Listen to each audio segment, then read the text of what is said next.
Greetings, everybody, and welcome to Conversations with Carp. I'm Steve Carpenter, Sports Information Director at Hutchinson Community College, and your host for this podcast.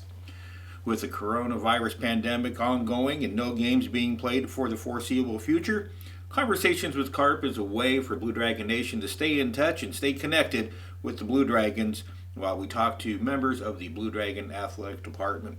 Today, my guest is Amanda Beadle, Head Athletic Trainer at Hutchinson Community College. Thanks for taking some time out of your day, Amanda. Absolutely. Usually, I joke a lot about sports information and sports medicine. We're always the first ones here and most likely the last ones to leave. So for you personally, how weird has just this immediate shutdown been for you? It has been absolutely crazy. You go from working 60 hours a week to doing nothing, and I'm sure you're the same thing. You're just kind of grasping at straws going, what am I supposed to be doing? I feel like I should be doing something. And so it's been a little weird trying to figure out what you're supposed to be doing and just, worrying about the kids and everything else like that. But there's really nothing you can do, so you're just kind of sitting here waiting for the next instruction as what you're supposed to be doing. So it's definitely kind of a Twilight Zone type of thing, kind of very weird. One thing that I know everybody is concerned about are our student athletes. Are you guys, as a department, you, Ryan, and Sarah Lemons, are you guys staying in touch with our athletes, especially the ones you had been treating prior to the stoppage? I know that we have at least one student athlete here on campus. We are open a very minimal amount. We're open one for a couple hours every day, and the one student athlete that has remained on campus that is continuing their rehab. They are coming in in the morning and doing their rehab.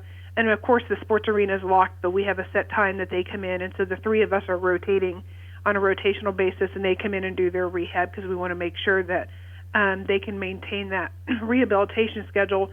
But anybody else that needs that, we had talked to different coaches. Hey, if somebody needs something, they can get a hold of us. We can do Zoom calls, get a hold of them, whatever we need to. There really wasn't a whole heck of a lot at that point in time. It was nice.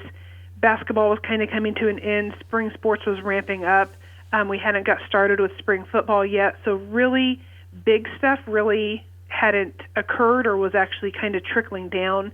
So for us, as far as load, as far as rehab stuff, it wasn't a huge time for us, so we were kind of lucky in that department. I actually talked to a good friend of mine that was one of my former students at my previous job in St. Louis. She has 8 different rehabs that she was working on that just kind of got dropped, and so I know for her it's really stressful. She's trying to figure out how to do all those. So we were lucky that we didn't have huge rehabs that got dropped in the middle of doing that, because that's very stressful for the athlete, for the coaches, for us as well. So we were really lucky that our one rehab remained on campus and we're still able to work with that individual. When things are going normal and we're all doing our daily duties with the athletes here, talk a little bit about the role of the sports medicine department in the Blue Dragon Athletic Department realm.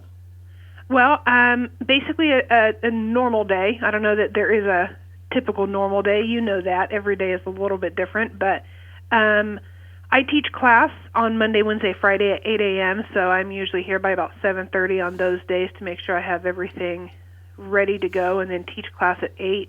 The athletic training room opens at 9, and then we're open from 9 to 11 for anybody that can make their way over here if they don't have classes or just need to get treatment or whatever needs to be done in the morning. We do have some students that are able to come over and do rehab in the morning. If they need to get an evaluation in, if they need to do a treatment, squeeze a treatment in between classes, they do that in the morning as well. And then we close from 11 to 12. And I know that kind of seems like a weird lunchtime, but we have lots of coaches that want to get a practice started early, want to get practice started at 1, especially the spring sports. They want to take advantage of the nice weather and the sunlight, so they want to get started early. So we get back here at 12 so we can get those practices started at 1. So we open at 12, open up right after lunch there and get started again in the afternoon. And so usually from about 12:30 till about 2, this is a pretty hopping place, whether it be here in the sports arena or over at Gowan Stadium in the fall or in the spring when we're dealing with spring football and track. Both places are going to be pretty busy and jumping for about an hour and a half to 2 hours when we're trying to get all the sports ready for their practices and or games. And then we usually file out all of our students. We do have 15 athletic training students that are on scholarship that help us out, and they are all assigned to a sport, and they help get those sports ready for their practices. And then they go to their assigned sport and help with those practices that day, and then come back to the athletic training room afterwards, help those sports get cleaned up, whatever evaluations and treatments that need to get done, those students help with those as well. And then usually on a typical day, we're usually done anywhere between 5:30 and 7, depending on what season it is, what we have going on, what practices, all that fun stuff. And then, of course, games are going to go a little bit later. So, you know, it all varies. It's all kind of whatever's happening that day. It could change a lot, but that's basically a rundown of a day. Morning is pretty easy and light, and then once you get back from lunch, it's pretty much go, go, go until you drop down in your seat when you're getting ready to go home. Now let's talk a little bit about your student staff. You've had, like you said this year's staff is right around 15. There have been years you've had less, which makes it a little more taxing. But in terms of students, maybe even incoming students who are looking to get into the sports medicine field, what do they have to do to possibly work for the Blue Dragon Sports Medicine Department? Well, if you get on the Blue Dragon Athletics website, there's actually, you can go on the website and get to the athletic training page, where if you go to sports medicine under athletics, there at the bottom of the page, there's a click for where you can fill out an application for a student trainer application, and that comes actually to Ryan, our director of sports medicine, and myself, and we overlook those applications, and then we start doing interviews.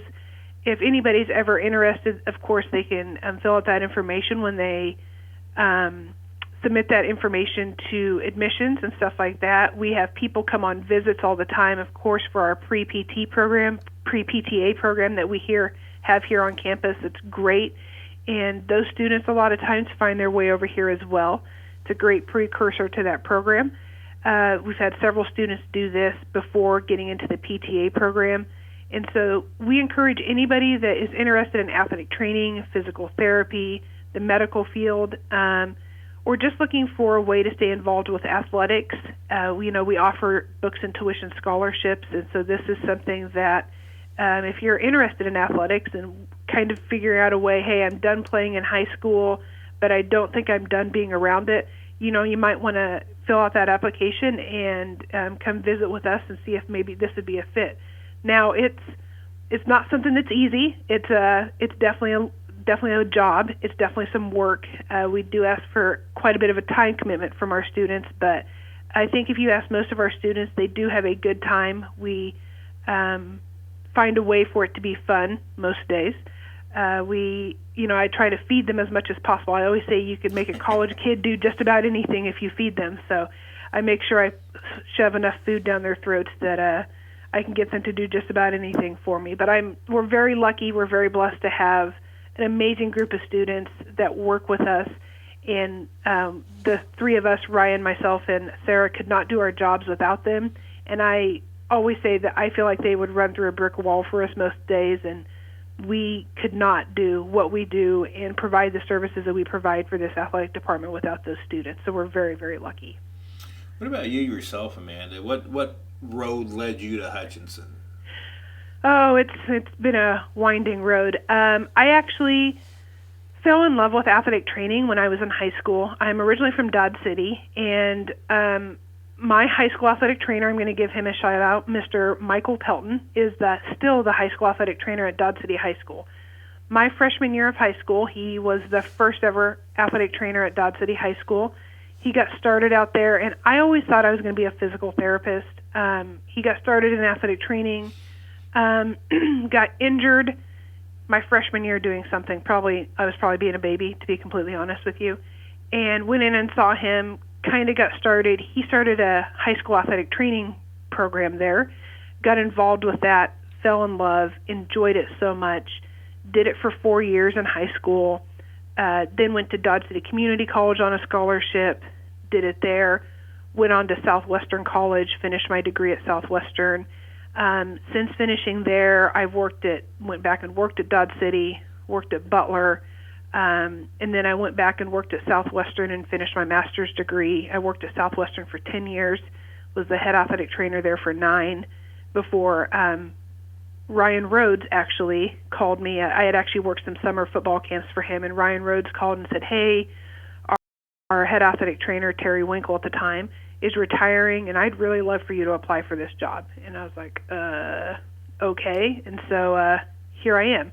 So a little over 3.5 years later, I'm sitting here in this position, and Terry's gone, and Ryan Rhodes is gone, but yet I'm still gone. Or I'm still here. So I haven't left yet. So that's kind of how I got here. I fell in love with it in high school and have never looked back. So it's all Mr. Pelton's fault, is what I tell him all the time. Is this is his fault that I'm doing this. So he's a great guy, and I still somebody that I call all the time when I'm, have questions, and it's kind of nice because he'll call me and bounce ideas off of me. So definitely a great mentor and a great friend. Yeah, kind of get off on a little bit of a tangent. I mentioned this to Ryan Hilty when I interviewed him. Our road trips, usually sports medicine and sports information will travel, especially during football season. Sometimes our road trips can be kind of epic. Talk about some of your favorite road trip memories in your time here at Hutchinson. Oh, the road trips are a little bit different because we all pile into a 15-passenger van, and Ryan's driving most of the time unless his eyeball's falling out, but that's a different story for a different time. And then, we have all of our students in there. We're pulling a trailer, and Ryan's driving at least the speed limit, regardless of the weather, and it's go, go, go. And so there's always fun. The students are entertaining. I'm sure you get to see a side of our students that not many people get to see because they can be very entertaining. Sometimes I feel sorry for the sports information kids because they get thrown in with our students who are around each other constantly, and then all of a sudden they get thrown in with the sports information kids who are just like, who the heck are these kids that are just being ridiculous? But, there's constant picking and nagging and jokes, and we just all have a really good time. And that's where it's kind of nice where you have somebody that, where you, Carp, gets to kind of just jump in and get to know the kids and have a really good time and get to foster those relationships with each other and have that camaraderie that you get to have in the fall. You're not stuck on a bus with 80 football players. You're stuck in a van with 10 to 12 people where it's kind of this is kind of crappy that we're going to go sit at a football game where it's going to be 110 degrees, but hey, we're in it together, and we're going to give up every Saturday for the next 3 months and just do this for the betterment of the team. So then, of course, it's always the excitement or the commisery on the way home. So it just kind of depends on the outcome of the game. You bet. And I do have a blast, and that's one of the things I hope never changes is we're all pretty big family, a big size family around here, and that's always been one of the neat things about Hutchinson Community College. Absolutely. Yeah, that's one of the things I've really enjoyed from the time I got here. One of the first people I met actually when I was here for my interview, one of the first people I met that was outside of athletics was Cindy Keast. And Miss Cindy and I are still incredibly close, still very good friends. She was hosting she told me the day that I was here for my interview, she told me she was hosting this big potluck supper or something like it was a soup supper that she was doing, and then I came back to do some paperwork, and it was the day of the soup's luncheon, and so we had soup that day, and so Cindy and I are still really great friends, and just the interaction between athletics and the entire campus has been pretty amazing. I always tell people, I came from Southwestern, which is a small NAIA college here in Kansas, and Southwestern focuses a lot on doing stuff for the community, for the student community. But you expect that from a small liberal arts college. That's just what you expect. getting to a community college, and granted, I worked at Butler and I worked at Dodge City and I went to Dodge City, so I'm used to a junior college life. I mean, that's not something new to me. I was really amazed at the things that Hutch does for its students. It really does try to foster that community feel within campus and for its students. It really puts the students at the forefront. It wants students to have a good experience while they're here with the activities that they do. They want to put the kids first. They want them to have a good time. They're not just here to use them as, a football player or as a basketball player or a softball player. They really want these kids to come here and have a really great experience. And that's one thing that I've been really impressed with about Hutch is the time and the money and the effort that is put in to the students to have that community feel. And our campus is beautiful on top of that. Just the little lake or the little pond that we have over here, and the plants and everything that everybody goes and the community puts around. I mean, I'm just amazed constantly at the things that Hutch puts into itself to make it a better community for the students. Is unbelievable. Well, we appreciate all your contributions to Blue Dragon Athletics and the entire sports medicine department. Thank you so much for taking some time out of your day to speak with us, Amanda. Yeah, no problem, Steve. Thanks for having me on. That was Amanda Beadle, head athletic trainer at Hutchinson Community College, and that'll wrap up another edition of Conversations with Carp. We'll talk to you again soon. So long, everybody.